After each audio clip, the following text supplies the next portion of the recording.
Hello and welcome to the Mindful Men podcast, a show inspiring men to be mindful about their lives.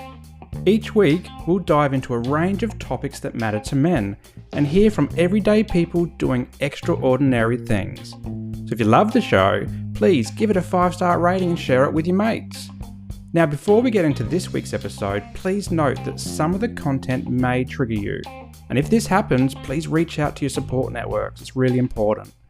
If you can't get enough of Mindful Men, head over to our website. It's www.mindful-men.com.au. Find the show notes and the links to our socials there. But for now, sit back, relax, and let's get mindful. G'day guys, and welcome to another episode of the Mindful Men podcast. I'm your host, Simon Rinnie, and today I'm getting mindful about grey area drinking. I'm really excited to explore this topic. As most of you will know, I've been on a bit of a drinking hiatus recently, so really excited to dive into what this actually is. And joining me for today's discussion, Sarah Rusbatch from Perth, WA. How you going, Sarah? Yeah, really well, thanks. How are you? I'm really well, really excited. We're just talking about off air that I was listening to your episode of Challenges That Change Us with Ali Flynn, and you were talking about grey area drinking. And for the first time, and I would say probably close to 25 years, I felt like someone out there knew what I've been thinking or going through for all that time. So I'm excited. I'm excited to see where this episode goes. And I know with a lot of the guys in the Mindful Men community and their partners as well, drinking is something that we've grown up with and we've done for a long time. And now maybe as we got a bit older, we're starting to question, why are we still doing this? It's not as fun as it used to be when we were, say, in our teens when we first started. So really excited to share that with you all today and hear about what grey area drinking is. But before we get into what grey area drinking is, I'd just like to introduce you to the audience. And you're a health and wellness coach and grey area drinking coach. And you featured on platforms like the ABC, Studio 10, Mamma Mia, and Channel 9, just to name a few. But Sarah, I'd like for you to have the mic for a moment and just share a little bit about where you're from and how you came to be in Perth, WA. So I am from Manchester in the north of England, and back in 2001, I got my backpack and decided to go and see the world, as we kind of do. And I went traveling around Southeast Asia and Australia, and I got to Perth, and I did a trip from Perth to Broome. And when we got to a little place called Kalbarri, which is a little kind of coastal sea town in WA, I got off the bus and waited a few days, and then the next bus would come and take you up to the next place. And the bus driver of the next bus, I thought, he's a bit of all right. And I ended up marrying him. So he is a Kiwi. We got together, had a little holiday fling.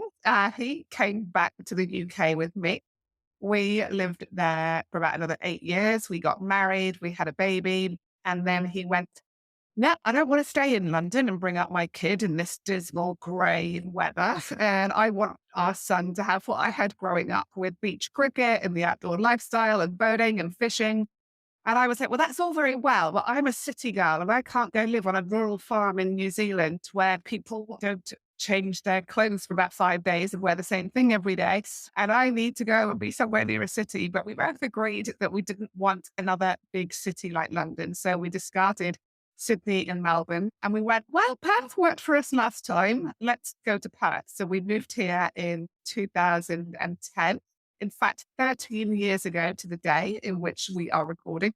And we've been here ever since. Wow, you're not the first person I've had on the show who's living in WA who said that they've met their future partner on a bus. Oh, right, there you go. It's completely random. And in fact, that story was also for someone who was traveling, although the bus was in the United States at the time, but he was from WA and met his future wife. So I don't know what's in the water over there in WA, but get yourself on a bus if you see good. Oh, yes, there must be something on the bus, right? Absolutely. And so, and you mentioned that you've got a son. What's it like being a mum to a son? It's a lot easier than being a mum to a daughter. Let me tell you that. I would say that I have a very close relationship with my son. He's very different to me, and that's probably why I love our relationship so much. He is 13, almost 14. And he brings out a side of me that doesn't come out very often. He pushes me to be more playful. He pushes me to be more fun. He pushes me to have farting competitions on the bed and find it really funny. And so, yeah, I love it. Wonderful. And you say you've got a daughter as well? Yeah, so she's 12. She's the ruler of the house, and we all just kind of do what she says. That sounds very similar to mine house, although mine are 6 and 3, so I've still got a Right. fair way to go. But thanks so much for sharing that. And we're keen to explore the dynamics of family within the context of grey area drinking. And so before we get into your story about alcohol, just wondering if you can define for us what is grey area drinking? So before the conversation, historically around alcohol has been you're an alcoholic or you're not. And when we think about alcoholics, we tend to think about someone who has physical dependency on alcohol. So probably wakes up in the morning with shaking hands, needs to have a drink. Maybe they've lost their job, their home, their relationship, their driving license. They're sitting on a park bench drinking out of a brown paper bag. And, I think a lot of films and TV have probably led to that stereotype, right?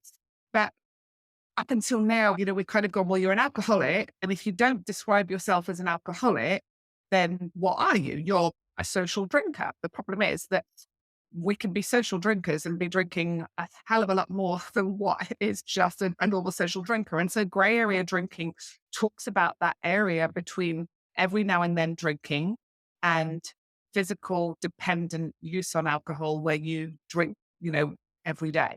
So gray area drinking, if we think about a scale of 1 to 10, it's a really easy way of thinking about it. 1 is someone who doesn't drink or has a champagne at a wedding once a year, and that's their alcohol use. And 10 is physical dependency, needs to drink and needs to have medical supervision to detox from alcohol because withdrawal from alcohol is actually fatal if it's not done properly. Gray area, we've got a 1 and a 10 there. I would describe gray area as about a 4 to a 7, 4 to an 8 on that scale, where we've passed the point of drinking just being take it or leave it. Like, I don't really care if I drink. I'm happy to drink. I'm happy to not drink. We're not at that point. We've started using alcohol for something, whether it's a crutch, whether it's a reward, whether, whatever that reason is, but we are not drinking to the point where we can't function through a day without alcohol.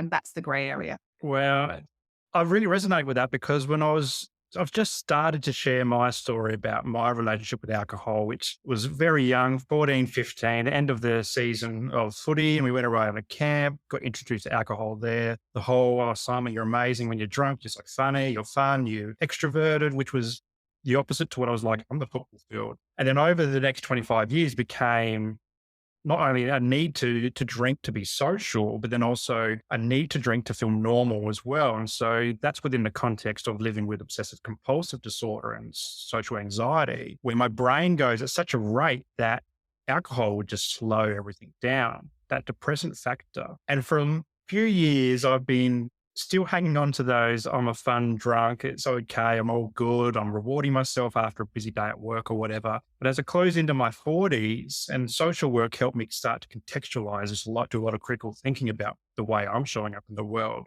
I started trying to work out, why am I drinking? What's going on? What's the underlying cause for that? But I refused to associate with this term alcoholic or even addict as well. And I really stayed away from the conversation. And I've more recently come to the idea that maybe I just struggle with alcohol and limiting myself to that one drink every now and then. For me, it's one drink is actually a rule of three. I call it a rule of threes. One means maybe two or three, maybe six. A big night out is God knows how many drinks we're going to have that night. And so for me, this has been my very personal journey. And I've been reluctant to share it because I'm worried about that perception of alcoholism or being called an addict, which I just don't associate with those. In the work that you do, how many people feel similar to that? I can imagine a lot of people don't want to talk about it because they don't want to be labeled in that way. Yeah, absolutely. And so shortly after I launched my business, I wrote an article for Mamma Mia, which is like a women's online website.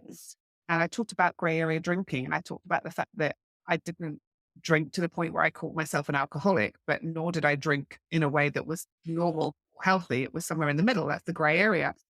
And so 8,000 women emailed me after reading that article. Wow. And they said to me, you've just told my story. And this is where so many people are, because they don't define themselves as alcoholics. And there's so much judgment and so much stigma that comes with that term. You think about people scurrying into a church basement with, a coat over their heads going, "Oh, I'm Sarah, I'm an alcoholic." And, society doesn't do much to help anyone from this level. But gray area drinking actually helps people using that term. It can be so helpful to be able to understand, right, that makes sense to me. That's where I am. I'm not an alcoholic, but nor am I a healthy alcohol user. I'm somewhere in between. Yeah. And so where did you come across gray area drinking? Is this something that you've created or is it something that you've learned from? Where does it come from? So Jolene Park is the lady in the United States who coined this term back in 2016 or 2017. She's got an amazing TED talk. So I recommend just Google Jolene Park gray area drinking and you'll be able to watch her TED talk. And so she is who I trained with to reach my accreditation to become a gray area drinking coach. Absolutely. I'll grab the link for that and I'll put it in the show notes so anyone can check it out for themselves. But I'd love to hear your story of alcohol and how you came into becoming a gray area drinking coach. I guess you've got a story to share and I'd love for you to share that with our audience today. Yeah. So I was similar to you. I started drinking at 14. I grew up in the north of England and it was just what you did. Like that was kind of the norm. At 14, 15, most people were spending their weekends with their mates down the local park, drinking, like paying an older kid to go to the shop to buy your booze, or like making up concoctions out of your parents' drinks cabinet and just mixing like in a soda stream bottle, whatever you could find, and then going down the park, getting drunk, going home, vomiting, going to bed, and then doing it the next weekend. And that was kind of like your rite of passage into those teenage years. And for me, it was interesting what you said about OCD and social anxiety, because it wasn't that for me, but it is that for a lot of people I work with. So for me, it was a couple of things. It was, I'd moved to school a lot as a kid. And at 13, it was a very difficult age. I'd moved from Scotland to England. I had a very thick Scottish accent, a terrible perm, spotty skin, a bit overweight. And I'd gone from this quite rough local school to this very posh all-girls school that was very strict and very, very high achieving. And I just didn't feel like I fitted in one bit. And at 14, I discovered alcohol. And that's when it felt like I was one of the girls. That's when I felt like to have all the barriers come down. You're my best friend. I love you. Like all of that was like music to my ears, because that was a way for me to feel accepted and for me to feel like I was one of the gang. So I always wanted to drink because I knew that it made me feel connection in a way that I really craved. And then alcohol became the way that I was just associated with. That's how you make friends. You just go and get drunk. So you go to university, you go to Freshers Week, you get pissed, you've suddenly got a whole group of friends. And then I moved to London, went into working in recruitment, just got pissed all the time. And then I made loads of friends. And so for me, it wasn't problematic. There was like, I drank a lot, but I drank like everyone else around me drank. This was like going back to the late 1990s. And it was, London, work hard, play hard. You would think nothing of going out partying on a Tuesday night till 3 a.m. and then being on the tube, going back into the city at 7 o'clock the next morning. You'd have a bacon sandwich, you'd have a can of Diet Coke, you'd get through the day and then you'd do it all again. And look, that's the joy of your 20s, right? For me, after Angus and I had a baby and we moved to Perth, we had another baby very, very quickly. And that was when everything changed for me, when I was suddenly on the other side of the world from my close support network, from my family, from my really close girlfriend. I'd had a very successful career in London and now I wasn't working. I was at home changing nappies, pureeing vegetables, going to baby round time. I'd lost my whole identity. I was very homesick. I was very lonely. And alcohol switched from being something I did to have fun to being something I did to take away the emotions that I didn't want to feel. And it's bloody good at doing that, right? And so that was why I kept going back, because when I drank, that emptiness inside me temporarily went away. And so your brain, we're not stupid. We don't do things unless they work. But the problem with alcohol is it is addictive. It's up there with the top 5 most addictive substances. And we also build tolerance to it. So what starts as 1 or 2 glasses quickly is not just 1 or 2 glasses. And then we need most of the bottle, and then it's the full bottle, and then it's, I'll just open the second one. If I only have 1 glass of the second one, that's okay. And your rules and your justifications just slowly, ever so subtly start to change. But I had rules and I didn't drink on Mondays and Tuesdays. And I pretty much was like, as long as I stick to that, I'm not an alcoholic. As long as I stick to that, I don't have a problem. And I was still running half marathons. I was on the outside. You would not have thought I had a problem. And on the inside, did I think I had a problem with alcohol? No, I had a problem and alcohol was my solution. And the problem was that I was unfulfilled. I was quite sad. I was quite lonely. I was quite homesick. And even after the kids had grown up and I was making friends and I'd set up my own business, there was still something that was just didn't feel right for me. And alcohol just kept being the solution to whatever problem I had in life. And this continued. And I had then a couple of incidents where, it really impacted my kids. And I think that was the wake up call was I had a face plant incident at a birthday party where I'd fallen and landed on my face. And because I was so pissed, I didn't put my hands out to stop to break my fall. And so I face planted onto a concrete driveway. I cut my lip open, I cut my nose, there was cuts, blood everywhere. And my friend took me home to bed. And I woke up the next morning to my 5-year-old daughter standing there and staring at me. And she said, Mummy, what happened to your face? And just that moment of just going, "Whoa, what are you doing? You're 40. Why are you going out and getting this drunk and having your daughter have to make up lies? Or Mummy just had a silly fall." And then a week later, or a couple of weeks later, I was out again at a friend's birthday party, a big drinking session that started at lunchtime and finished at like 3 in the morning. And that Sunday, I had to take my son to cricket. He lives for his cricket. And my husband was out fishing, so he wasn't there. And I'd only had about 3 hours sleep. My son is standing there in his cricket gear waiting for me to drive him. And I knew that I was still over the limit. I knew I couldn't drive him to the thing he loves doing most in the world because his mum was still pissed on a Sunday morning. And that really hurt me. That really, really hurt me. And so I then made the decision, I know what I'll do. I'll do 21 days off alcohol because they say it takes 21 days to break a habit. I've just got a bad habit. I just need to get on top of this and then I'll be fine.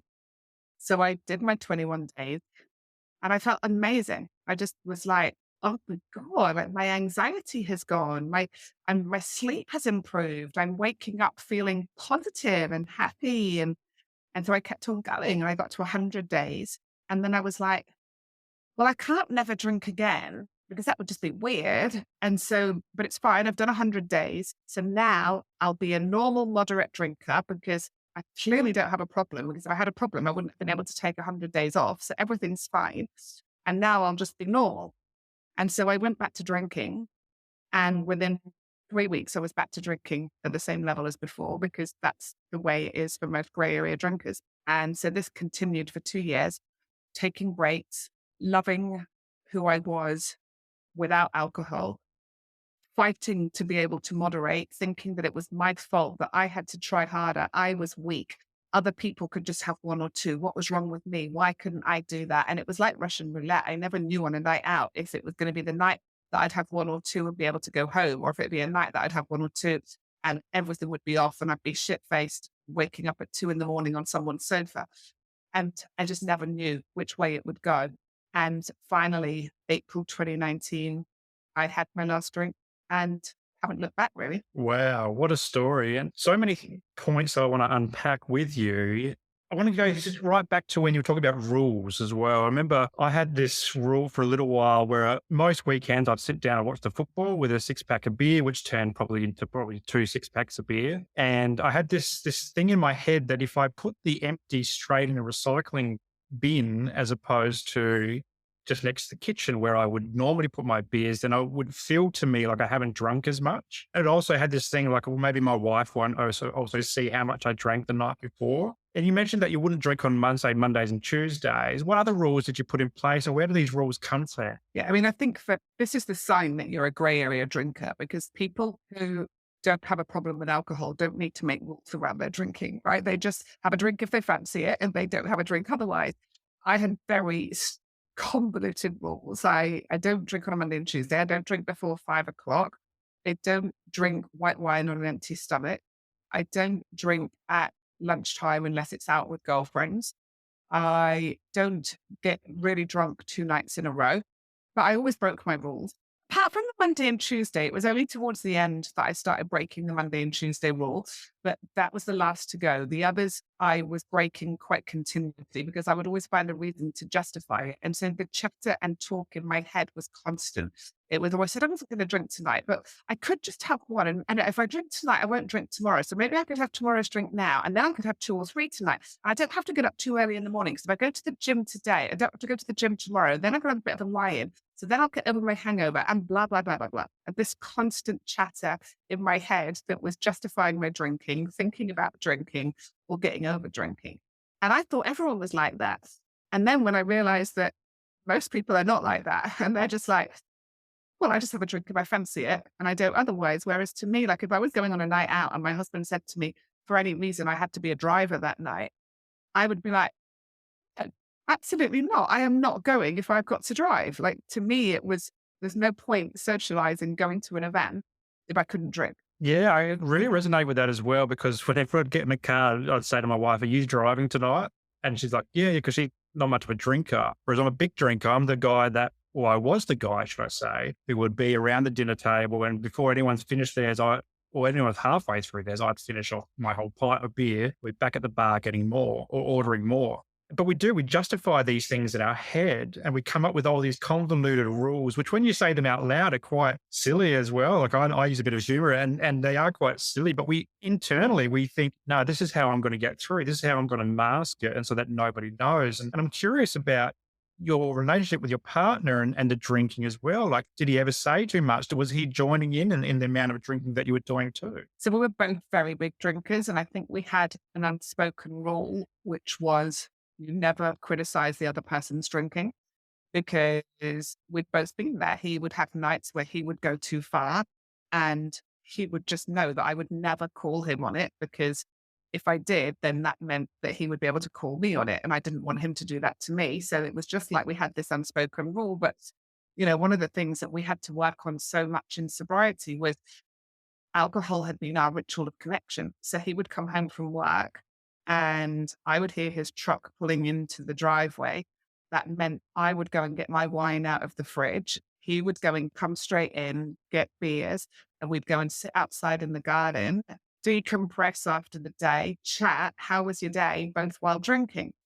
So once he also stopped drinking at the same time as me, once we removed alcohol, we stopped connecting. We didn't keep that ritual of connection because we didn't really want to go and sit outside and have a chat. There was so much other stuff to do. Suddenly we weren't prioritizing each other in the same way. And so it wasn't long before we found ourselves in couples therapy going, who is this person? I don't even know how to talk to him anymore because we're just not connected. And of course, the couples therapist pointed out that this ritual of connection that we hadn't even realized that was so powerful in our relationship had completely gone. And we needed to find another way to ensure that we connected, that we felt seen, heard, and understood by the other person. So it's certainly taken work. Yeah. What did you do to reconnect after you stopped the drinking? What some strategies that you use? A really simple one for us that has worked really well is we walk together every night after dinner. And sometimes it's 5 minutes and sometimes it's 35 minutes, but it's just after dinner, get the dog, go for a walk. It's easier to talk when you're not just staring at each other and facing each other. And so sometimes we have deep and meaningful. Sometimes we talk about the flowers in that neighbor's garden. Like it just doesn't matter, but it's just a moment of us just being able to connect whilst having a walk. We also make sure like Sunday is our family day. We don't have plans unless it's, a special occasion with other people. We keep that time together. If one of us feels like we haven't felt seen or understood by the other person, we can say that now and just go, I feel disconnected. Can we just prioritize some time together? Whereas we just didn't have the language or the words to be able to do that before. Yeah. I want to take it right back to the start. And I was just thinking about the influences around alcohol and alcohol use. And you mentioned like it was around you with your friends and all of that. But what about, did you see it from your family or family friends? How was alcohol, I guess, an influence and something that you go, you know what, I'm going to give this a go? Oh, it was very prevalent in my life growing up. My dad, especially, he was a very fun drunk. And so there was alcohol present in our home growing up a lot. Mum and dad were quite social. We had lots of dinner parties. I said that my early formative years were in Scotland, and I can remember like Robbie Ben's night. There'd be loads of men in kilts wandering around my house, pissed with whiskey, and they'd all be laughing and joyful and hilarious. And so from me, a very young age, my little 7-year-old brain was going, when you're an adult, you drink alcohol and you laugh a lot and you have lots of fun, right? So it was just very, very obvious to me that as soon as I grew up, I would have alcohol. And, we're talking back in the 80s and 90s where it was very common for dad to like let me drink the top of his beer, and for my grandmother who lived in the south of France, when she came to visit, to like pour me a small glass of wine to have with dinner, like even at like 10 or 11 years old, because it was just the way they did things then. I would be horrified if my mother tried to give my 12-year-old daughter a glass of wine right now, but it's a very different era, right? Yeah, absolutely. And that era particularly has me thinking a lot about how I grew up. I grew up in the 80s and 90s as well. And looking at my son who's 6, and part of the reason why I guess I've turned away from the alcohol is my son and my daughter who's 3 would start saying, "Daddy, it's the weekend. Are you going to get a beer?"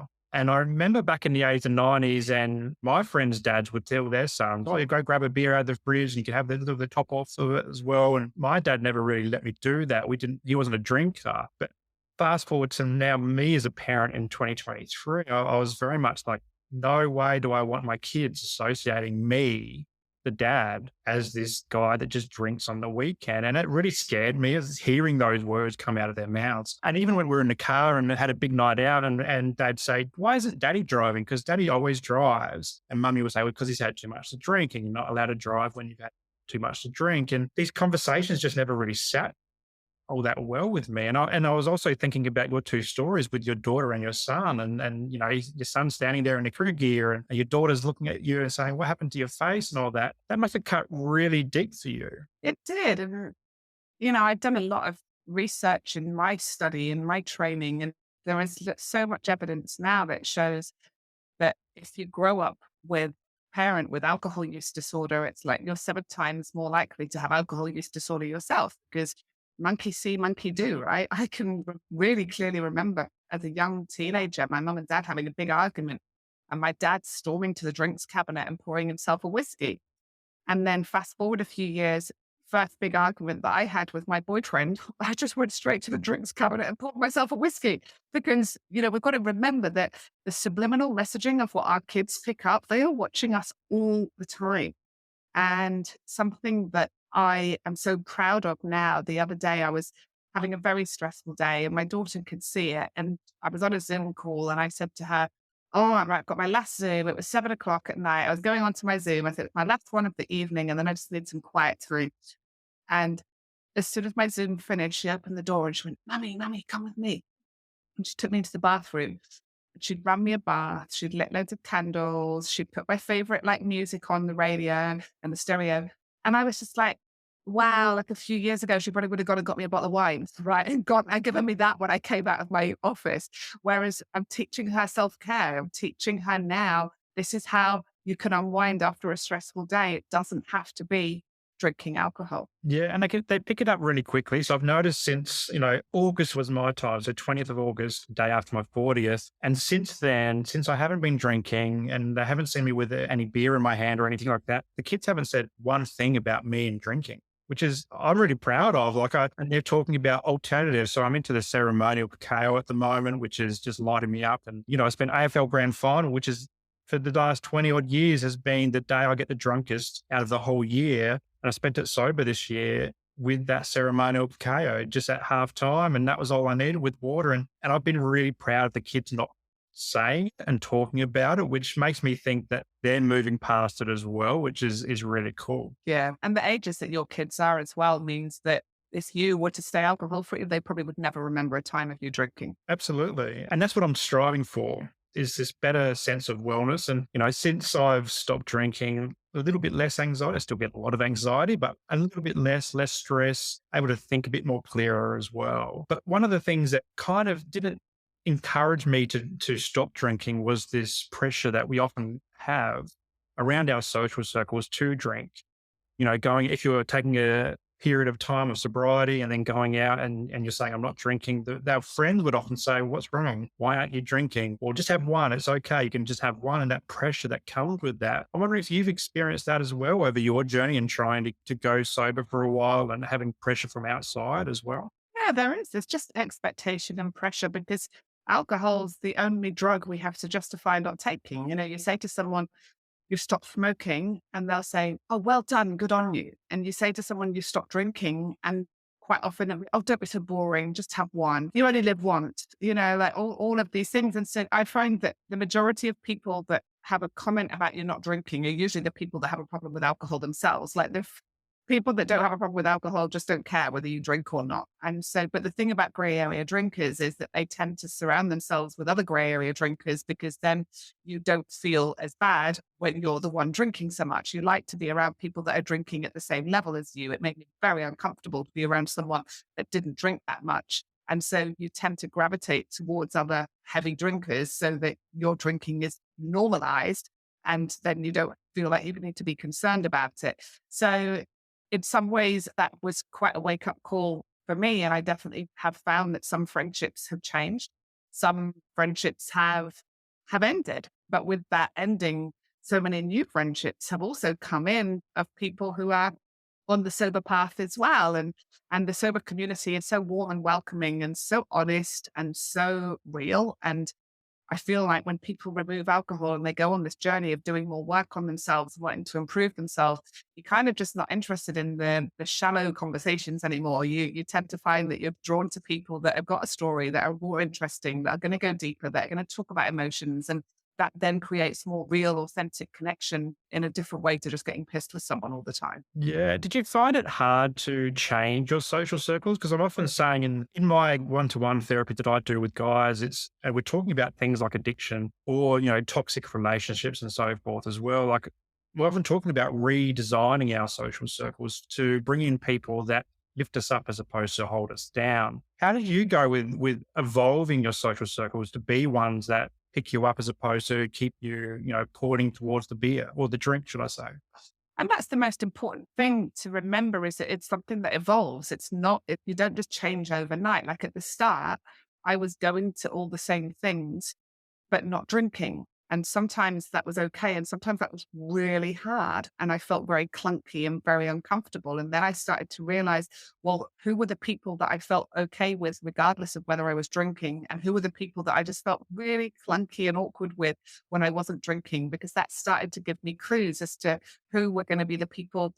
And also about what I was doing. Like it turns out it's not that much fun just going to an event where everybody's sole purpose is to get as pissed as possible when you're not drinking. And so like a lot of my friends still drink. There's no judgment from me. I don't care, but I don't obviously want to go on a night out with them just on wanting to go and get absolutely pissed. So I'll do different things with them. We do breakfasts and lunches and yoga and walks and dinners and things like that. And then if they're all kicking on, I'll just be like, right, I'm going to be up for my 6 a.m. yoga class. I'll see you all later. Have a great time. Like it just takes a bit of period of time to kind of adapt and for other people to get used to it as well, because it's not just us that is going through the change. Our friends or our partners are also adapting to this new version of us, and everyone needs a little bit of time. Yeah. How did your partner adapt to you putting the drink down? Has he been supportive? Has he been doing the same? What's going on there? So when I did my first 2 breaks of removing alcohol, I did 2 lots of 100 days. He was still drinking at the same amount, and he was very supportive. It was, I have some clients who's phone me up and say that their partners have said to them, if you stop drinking, our relationship will be over because it's very much based around alcohol. Or I've got one client at the moment and her partner knows that she's trying to do Sober October with me. And yet every Friday night he comes home with her favorite champagne. And so it can be bloody hard. And one thing I would say to your listeners, even if you're not looking to change your relationship with alcohol, if you have someone in your life who is, please support them because it is so hard in an alcohol-centric society to take a break from alcohol. And it's even harder when people that you want support from are not being supportive. And so for me, Gus, I think he just watched quietly from the sidelines as I went through this battle of trying to moderate, of how happy I was when I wasn't drinking and sharing that with him. And then how hard I was trying to moderate, but never being able to. So by the time I fully stopped, he just went, yeah, I'm going to do it with you.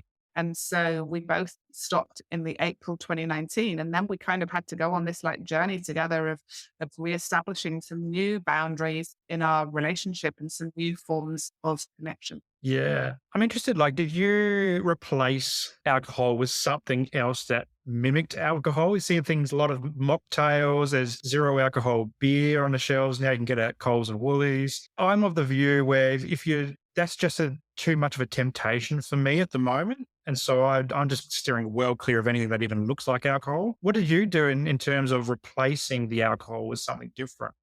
So for me, back in 2019, there just wasn't the options that there are now. It just wasn't a thing. I think there was like one, there was Carlton Zero, maybe you could find every now and then, which was pretty gross. So I just didn't have it. It just wasn't a thing. Whereas obviously now it is more of a thing. I definitely do drink alcohol-free drinks. I don't feel like I need them. I've got some clients for whom alcohol-free drinks have got them sober because it's a habit and it's a ritual. And so I say, keep the ritual, change the ingredient. And for some of them, they don't need the alcohol content. So if they can have a really nice tasting alcohol-free champagne on a Friday night, that ticks the box for them and that's enough. Whereas others are like, no, I don't want to go near anything mimics alcohol. That's too triggering for me. So it's each their own. There's no right or wrong, but I just think it's brilliant that we do have these options now, because for some people, some of my clients find that they really rely on them at the start, but slowly they're just like, actually, I don't need an alcohol-free drink tonight. I'm just going to have a water. I'm just going to have a cup of tea, like whatever it is. And so it's just great that we have choice. Yeah, I really attest to that muscle memory of having a drink in your hand and lifting it up to your mouth, but switching it out for something like I love sparkling water, so I just do that now. But it is such a thing, like grand final day, not sitting there with a drink doing this every 5 or 10 minutes Yeah. was a huge thing. And I'm like, what do I do in my hands? I almost got to sit on them to Yeah. not get that feeling. I'm interested in with your coaching, like what does that look like as well? Because we think about Alcoholics Anonymous, for example, is like, is it the 12-step program? Is that the same in the type of gray area drinking coaching that you do, or do you take a different kind of approach to that kind of work? Yeah, I take a very different approach. So for me, I focus on education. So for people to really understand what alcohol is doing in the brain, especially so they can understand the neurotransmitter impact, the fact that alcohol causes us to release neurotransmitter called GABA. That's what gives us that initial calm, relaxed feeling. But then the brain then releases cortisol, our stress hormone. And so people start to understand that although they might be drinking for stress and anxiety, they're making themselves more stressed and anxious by drinking alcohol. So I give them a lot of education and information around alcohol. I get them to explore their beliefs around alcohol, because a lot of us have these beliefs of, I need alcohol to unwind. I can't have fun without alcohol. I'm more fun when I'm drunk. And we really kind of break that down. And then we start working on changing our minds around alcohol. But we've got to start looking at, well, who am I if I'm not someone who drinks alcohol? Who's my identity going to be? And it's like a client said to me the other day, oh God, Sarah, I don't think I'm ever going to have fun again. I went to a beer tasting afternoon with my friends, and within an hour, they were all just drunk and really annoying me. And I was bored as hell. Couldn't wait to go home. And I was like, well, I'm not surprised. What were you doing going to a beer tasting afternoon if you're not tasting beer? Like that to me is my idea of hell. And so we just got to be selective as well about, well, what do we do for fun if we're not drinking? And I really work hard with my clients on, if you're taking alcohol out, what are you adding in?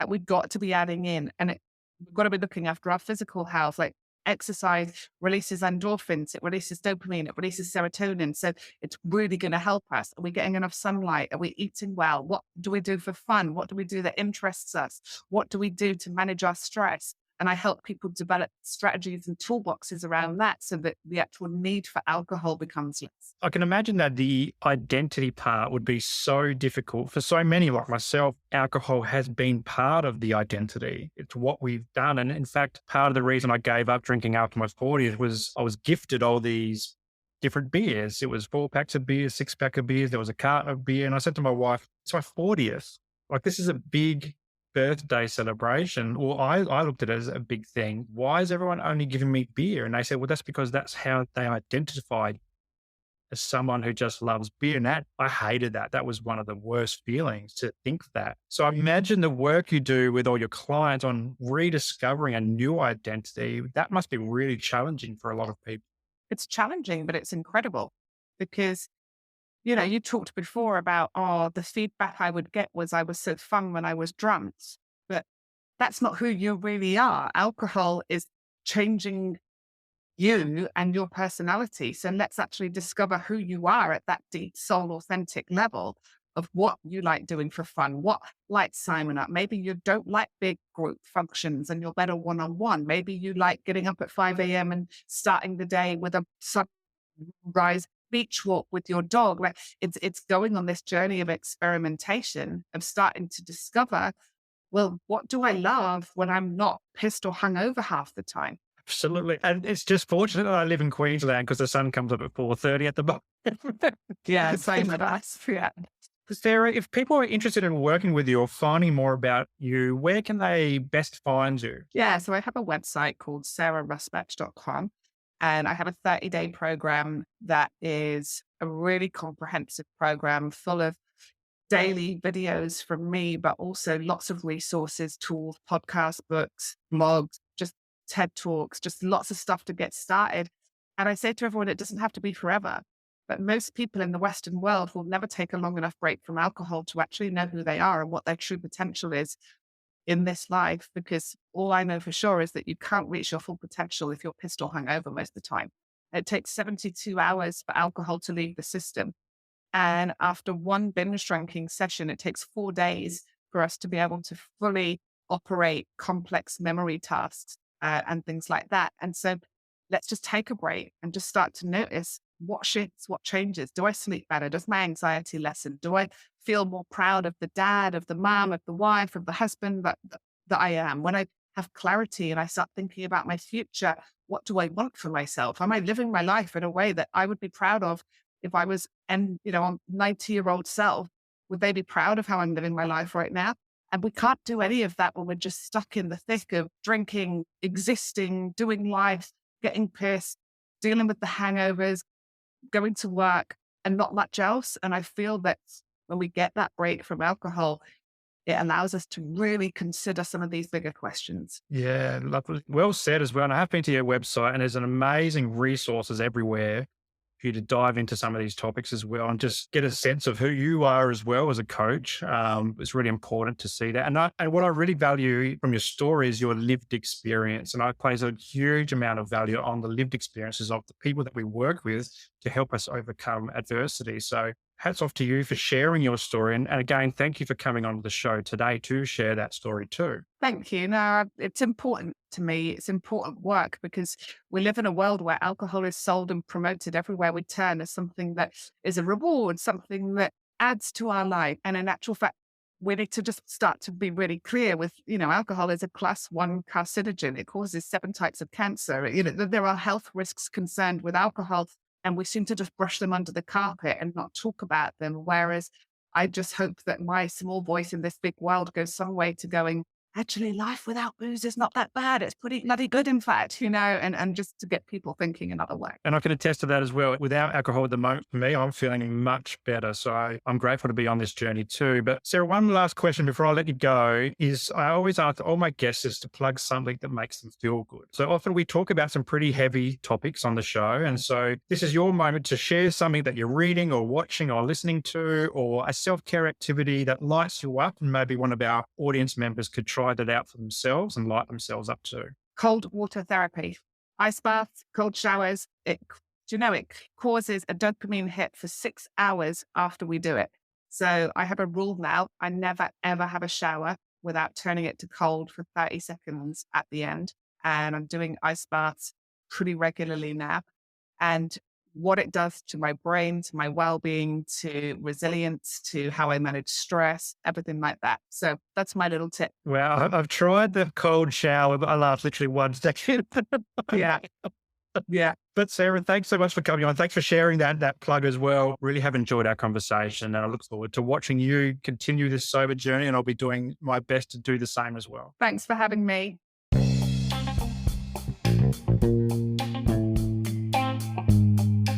Well, that's a wrap for today's episode, and I hope you got some value from it. If anything triggered your mental health today, please reach out to your support networks. Also, if you loved what you heard, be sure to subscribe to the show and share it with your mates.